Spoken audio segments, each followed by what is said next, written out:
This is Chapter 2, Section 1 of the 9/11 Commission Report reading. The Foundation of the New Terrorism. 2.1. A Declaration of War. In February of 1998, the 40-year-old Saudi exile Osama bin Laden and a fugitive Egyptian physician, Ayman al-Zawahiri, arranged from their Afghan headquarters for an Arabic newspaper in London to publish what they termed a fatwa issued in the name of a World Islamic Front. A fatwa is normally an interpretation of Islamic law by a respected Islamic authority, but neither bin Laden, Zawahiri, nor the three others who signed this statement were scholars of Islamic law. Claiming that America had declared war against God and his messenger, they called for the murder of any American anywhere on earth, as the individual duty for every Muslim who cannot do it or who can do it in any country in which it is possible to do it. 3 months later, when interviewed in Afghanistan by ABC TV, bin Laden enlarged on these themes. He claimed it was far more important for Muslims to kill Americans than to kill other infidels. It is far better for anyone to kill a single American soldier than to squander his efforts on other activities, he said. Asked whether he approved of terrorism and of attack on civilians, he replied, "We believe that the worst thieves in the world today and the worst terrorists are the Americans. Nothing could stop you except perhaps retaliation in kind. We do not have to differentiate between military or civilian. As far as we are concerned, they are all targets." Note: Islamic names often do not follow the Western practice of this consistent use of surnames. Given the variety of names we mentioned, we chose to refer to individuals by the last word in the names by which they are known. Nawaf al-Hazmi, known as Hazmi, for instance, omitting the article al that would be part of their name in their own societies. We generally make an exception for the more familiar English usage of bin as part of a last name, as in bin Laden. Further, there is no universally accepted way to transliterate Arabic words and names into English. We have relied on a mix of common sense, the sound of the name in Arabic, and common usage in source materials, the press, or government documents. When we quote from a source document, we use its transliteration, for example, Al-Qaeda instead of Al-Qaeda, or Al-Qaeda instead of Al-Qaeda. Though novel for its open endorsement of indiscriminate killing, bin Laden's 1998 declaration was only the latest in the long series of his public and private calls since 1992 that singled out the United States for attack. In August of 1996, bin Laden had issued his own self-styled fatwa calling on Muslims to drive American soldiers out of Saudi Arabia. The long, disjointed documents condemned the Saudi monarchy for allowing the presence of an army of infidels in a land with the sites most sacred to Islam, and celebrated recent suicide bombings of American facilities in the kingdom, that is known as the Khobar Tower bombing.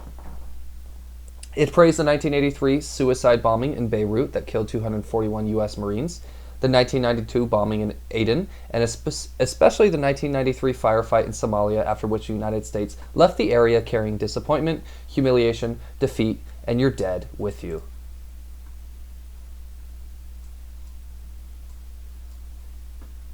Bin Laden said in his ABC interview that he and his followers had been preparing in Somalia for another long struggle, like that against the Soviets in Afghanistan, but the United States rushed out of Somalia in the shame and disgrace, citing the Soviet Army's withdrawal from Afghanistan as proof that a ragged army of dedicated Muslims could overcome a superpower. He told the interviewer, "We are certain that we shall, with the grace of Allah, prevail over the Americans."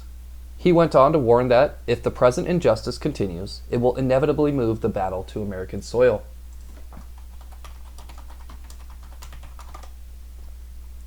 Plans to attack the United States were developed with unwavering single-mindedness throughout the 1990s.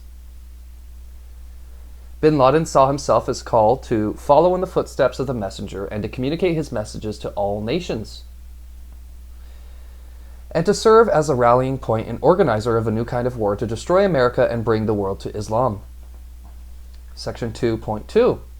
Bin Laden's appeal in the Islamic world. It is a story of eccentric and violent ideas sprouting in the fertile ground of political and social turmoil. It is a story of an organization poised to seize its historical moment. How did bin Laden, with his call for the indiscriminate killing of Americans, win thousands of followers and some degree of approval from millions more? The history, culture, and body of beliefs from which bin Laden has shaped and spread his message are largely unknown to many Americans. Seizing on symbols of Islam's past greatness, he promises to restore pride to people who consider themselves the victims of successive foreign masters. He uses cultural and religious allusions to the Holy Quran and some of its interpreters. He appeals to people disoriented by cyclonic changes as they confront modernity and globalization. His rhetoric selectively draws from multiple sources: Islam, history, and the region's political and economic malaise.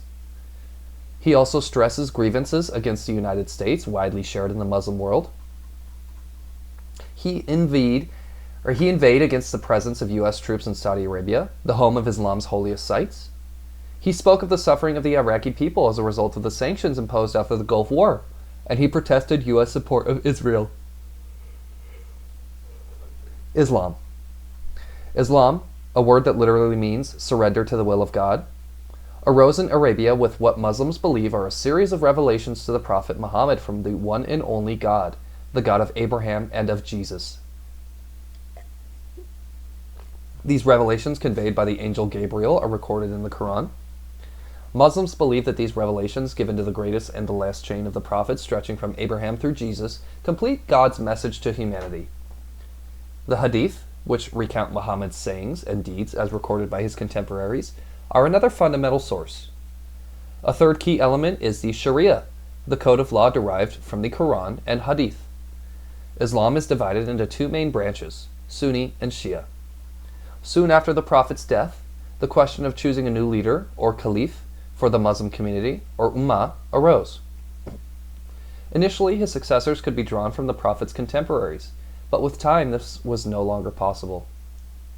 Those who became the Shia held that any leader of the Ummah must be a direct descendant of the Prophet. Those who became the Sunni argued the lineal descent was not required if the candidate met other standards of faith and knowledge. After bloody struggles, the Sunni became and remain the majority sect. The Shia are dominant in Iran. The Caliphate, the institutionalized leadership of the Ummah, thus was a Sunni institution that continued until 1924, first under Arab and eventually under Ottoman Turkish control. Many Muslims look back at the century after the revelations to the Prophet Muhammad as a golden age. Its memory is strongest among the Arabs. What happened then? The spread of Islam from the Arabian Peninsula throughout the Middle East, North Africa, and even into Europe within less than a century seemed and seems miraculous. Nostalgia for Islam's past glory remains a powerful force. Islam is both a faith and a code of conduct for all aspects of life. For many Muslims, a good government would be one guided by the moral principles of their faith. This does not necessarily translate into a desire for clerical rule and the abolition of a secular state.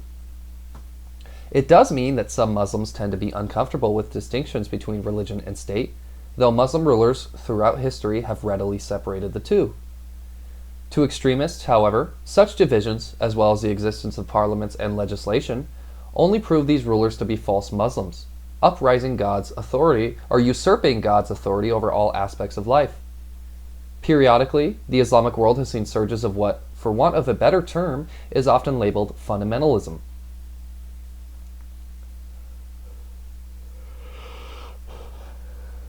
Denouncing waywardness among the faithful, some clerics have appealed for a return to observance of the literal teachings of the Quran and Hadith. One scholar from the 14th century, from whom bin Laden selectively quotes, Ibn Taymiyyah, condemned both corrupt rulers and the clerics who failed to criticize them. He urged Muslims to read the Quran and the Hadith for themselves, not to depend solely on learned interpreters like himself, but to hold one and another to account for the quality of their observance. The extreme Islamist version of history blames the decline from Islam's golden age on the rulers and people who turned away from the true path of their religion, thereby leaving Islam vulnerable to encroaching foreign powers, eager to steal their land, wealth, and even their souls. Bin Laden's worldview. Despite his claim to universal leadership, bin Laden offers an extremist view of Islamic history designed to appeal mainly to Arabs and Sunnis. He draws on fundamentalists who blame the eventual destruction of the caliphate on leaders who abandoned the pure path of religious devotion. He repeatedly calls on his followers to embrace martyrdom, since the walls of oppression and humiliation cannot be demolished except in a rain of bullets. For those yearning for a lost sense of order in an older, more tranquil world, he offers his caliphate as an imagined alternative to today's uncertainty. For others, he offers simplistic conspiracies to explain their world. Bin Laden also relies heavily on the Egyptian writer Sayyid Qutb. A member of the Muslim Brotherhood, executed in 1966 on charges of attempting to overthrow the government, Qutb mixed Islamic scholarship with a very superficial acquaintance with Western history and thought. Sent by the Egyptian government to study in the United States in the late 1940s, Qutb returned with an enormous loathing of Western society and history. He dismissed Western achievements as an entirely material, arguing that Western society possesses nothing that will satisfy its own conscience and justify its existence. So, I'll stop there. If any interested subscribers are interested in the readings of Sayyid Qutb, you can obviously search him on the internet and find his readings, but I did take an excerpt of his reading called The America That I Have Seen, from his time in the United States, and the way that he loathes and the way that he speaks derogatorily of the United States in that writing. I have that reading on my or on my channel, so you can search up the Sayyid Qutb readings. It is one of my more popular videos. So if you're more interested in Sayyid Qutb, I have slowly started to read more of his writings. Hopefully can record more and put more out in the future. So let's continue. 3 basic themes emerge from Qutb's writings. First, he claimed that the world was beset with barbarism, licentiousness, and unbelief, a condition he called jahiliyyah, the religious term for the period of ignorance prior to the revelations given to the Prophet Muhammad. Qutb argued that humans can choose only between Islam and jahiliyyah. Second, he warned that more people, including Muslims, were attracted to jahiliyyah and its material comforts than to the view of Islam. Jahiliyyah could therefore triumph over Islam. Third, no middle ground exists in what Qutb conceived as a struggle between God and Satan. All Muslims, as he defined them, therefore, must take up arms in this fight. Any Muslim who rejects his ideas is just one more non-believer worthy of destruction. Bin Laden shares Qutb's stark view, permitting him and his followers to rationalize even unprovoked mass murder as righteous defense of an embattled faith.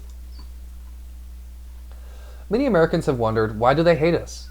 Some also ask, what can we do to stop these attacks?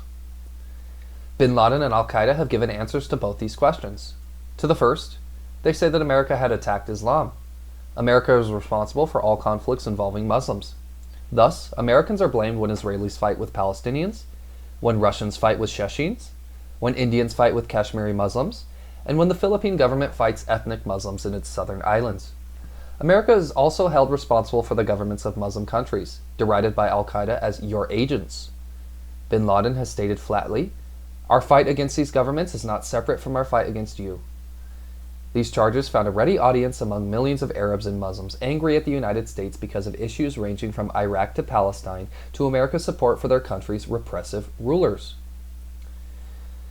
Bin Laden's grievance with the United States may have started in reaction to specific U.S. policies, but it quickly became far deeper. To the second question, what America could do? Al-Qaeda's answer was that America should abandon the Middle East, convert to Islam, and end the immortality and godlessness of its society and culture. It is saddening to tell you that you are the worst civilization witnessed by the history of mankind. If the United States did not comply, it would be at war with Islamic nation, a nation that Al-Qaeda's leaders said, desire death more than you desire life. History and political contents. Few fundamentalist movements in the Islamic world gained lasting political power. In the 19th and 20th centuries, fundamentalists helped articulate anti-colonial grievances, but played little role in the overwhelmingly secular struggles for independence after World War I. Western-educated lawyers, soldiers, and officials led most independence movements, and clerical influence and traditional culture were seen as obstacles to national progress. After gaining independence from Western powers following World War II, the Arab Middle East followed an arc from initial pride and optimism to today's mix of indifference, cynicism, and despair. In several countries, a dynastic state already existed or was quickly established under a paramount tribal family. Monarchies in countries such as Saudi Arabia, Morocco, and Jordan still survive today. Those in Egypt, Libya, Iraq, and Yemen were eventually overthrown by secular nationalist revolutionaries. These secular regimes promised a glowing future, often tied to sweeping ideologies such as those promoted by Egyptian President Gamal Abdel Nasser's Arab socialism or the Ba'ath Party of Syria and Iraq. That called for a singular secular Arab state. However, what emerged were almost invariably autocratic regimes that were usually unwilling to tolerate any opposition. Even in countries such as Egypt that had parliamentary tradition, over time their policies, repression, rewards, emigration, and the displacement of popular anger onto scapegoats, generally foreign, were shaped by the desire to cling to power. The bankruptcy of secular, autocratic nationalism was evident across the Muslim world by the late 1970s. At the same time, these regimes had closed nearly all paths for peaceful opposition, forcing their critics to choose silence, exile, or violent opposition. Iran's 1979 revolution swept a Shia theocracy into power. Its success encouraged Sunni fundamentalists elsewhere. In the late 1980s, awash in sudden oil wealth, Saudi Arabia competed with Shia Iran to promote its Sunni fundamentalist interpretation of Islam, Wahhabism. The Saudi government, always conscious of its duties as a custodian of Islam's holiest place, joined with wealthy Arabs from the kingdom and other states bordering the Persian Gulf in donating money to build mosques and religious schools that could preach and teach their interpretation of Islamic doctrine. In this competition for legitimacy, secular regimes had no alternative to offer. Instead, in a number of cases, their rulers sought off to buy local Islamist movements by ceding control of many social and educational issues. Emboldened rather than satisfied, the Islamists continued to push for power, a trend especially clear in Egypt. Confronted with a violent Islamist movement that killed President Anwar Sadat in 1981, the Egyptian government combined harsh repressions of Islamic militants with harassment of modern Islamic scholars and authors, driving many into exile. In Pakistan, a military regime sought to justify its seizure of power by a pious public stance and an embrace of unprecedented Islamist influence on education and society. These experiments in political Islam faltered during the 1990s. The Iranian Revolution lost momentum, prestige, and public support, and Pakistan's rulers found that most of its population had little enthusiasm for fundamentalist Islam. Islamist revival movements gained followers across the Muslim world, but failed to secure political power except in Iran and Sudan. In Algeria, where in 1991, Islamists seemed almost certain to win power through the ballot box, the military preempted their victory, triggering a brutal civil war that continues today.